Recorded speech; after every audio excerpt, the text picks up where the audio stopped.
Views, जैसा कि आपको पता है कि मौलाना खादम रिजवी अपने साथियों समेत गिरफ्तार हो चुके हैं। मौलाना खादम हुसैन रिजवी ने मुल्क को धरनों की सियासत पर कन्वर्ट किया और फिर मौलाना ही के साथी ने बड़ा ऐलान किया था जिसमें कहा गया कि हुकूमत और जजों को कत्ल कर देना चाहिए। इन तमाम तर वाकयात को देखते हुए आज मौलाना खादम हुसैन रिजवी और अपने साथियों समेत गिरफ्तार हो गए हैं।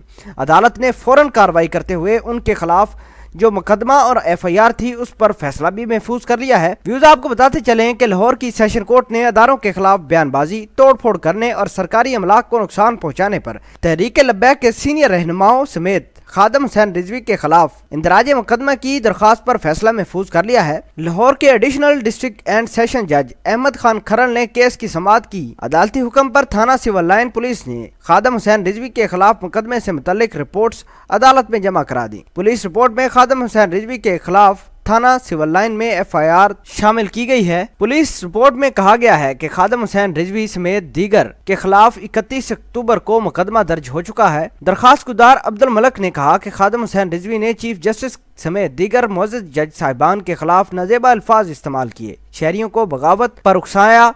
पुलिस की जानब से मुकदमे में मुतल्लका शिक्के ही शामिल नहीं की गई। अदालत ने वकला के दलाइल मुकम्मल होने के बाद फैसला महफूज कर लिया। न्यूज़, आप देखते हैं कि इस फैसले का जवाब क्या आता है और फैसला किसकी झोली में जाएगा। कमेंट सेक्शन में अपना इजहार ख्याल आप भी खुद कीजिएगा। मिलते हैं एक नई वीडियो में, तब तक के लिए आपसे इजाज़त चाहते हैं। अल्लाह निगहबान।